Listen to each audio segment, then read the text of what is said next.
So I made a mold here, and with my jigsaw, I guess I cut out the pieces here on this. So this is, let's see, 36 3/4 inch wide, and then 10 1/4 inch long this way.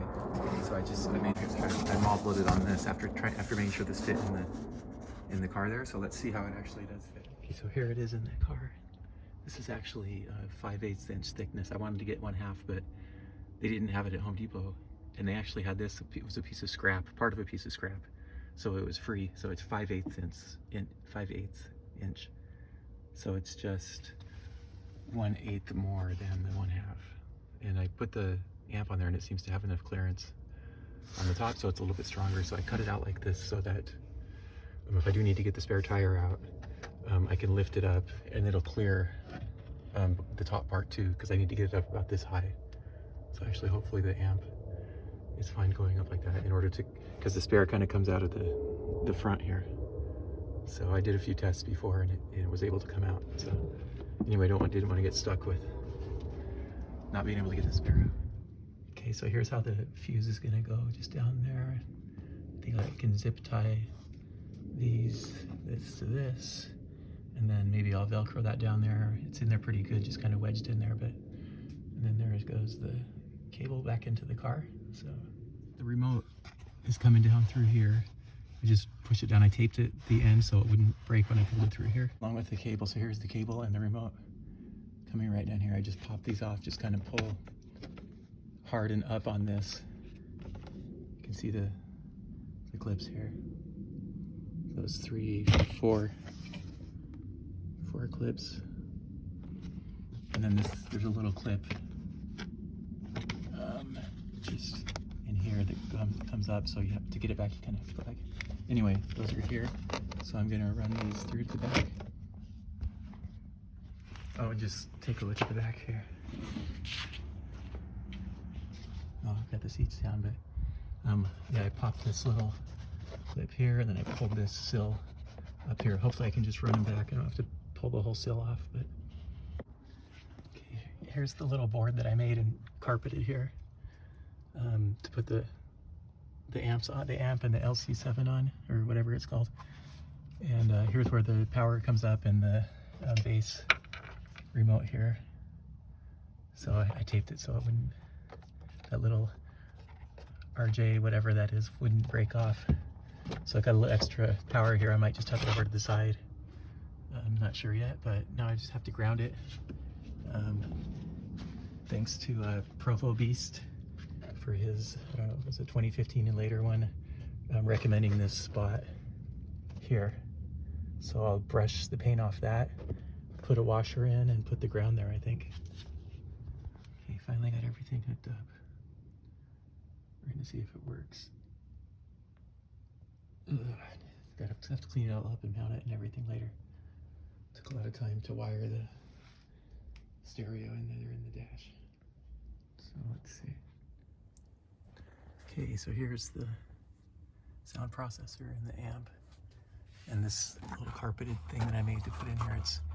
It's Velcroed down on each side. It's really on there tight, but it will come up if I need to get the spare tire out.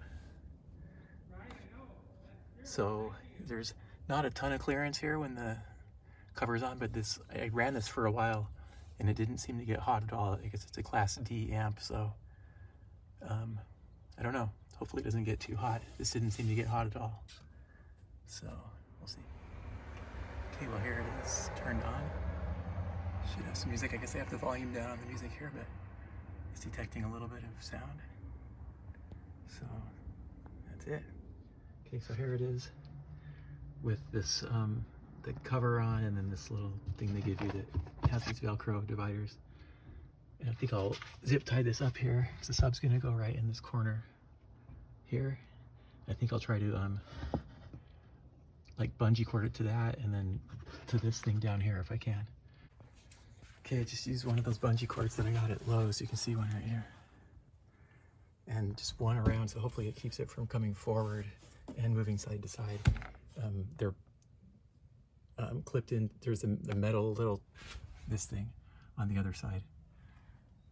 So one of them goes into it, then the other one clips on the hook of the other one. So hopefully this keeps it in place. It looks like it doesn't want to move really. It's pretty tight. Hopefully it's not too tight, but we'll see. All right, so we got everything in here. Amps mounted, or the amp, I guess, and then this is the remote bass control.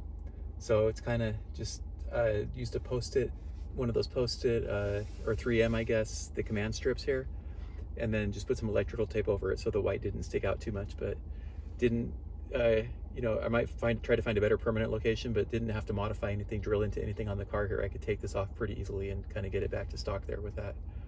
So that's here, it's just right kind of within easy reach. And then I did end up replacing the tweeters and then the woofers that are in the door down here. So the A-pillar was a challenge to get off and back on again, but it wasn't as bad as I thought. It wasn't quite as bad.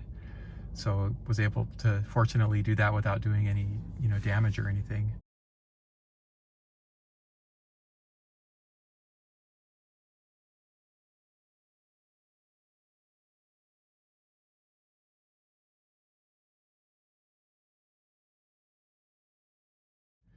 And then I guess let's take a listen to something. I know it's hard to hear over a recording like this, so it probably won't really, I know it can't do like the bass and everything justice, but okay, so here's a song that has some pretty decent bass on it. We'll see how this works out.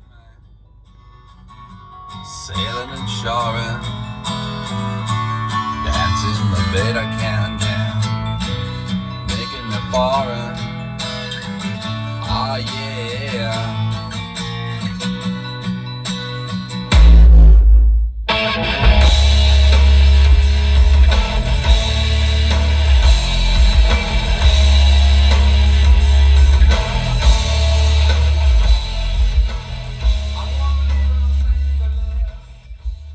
All right, that's it. Thanks for watching.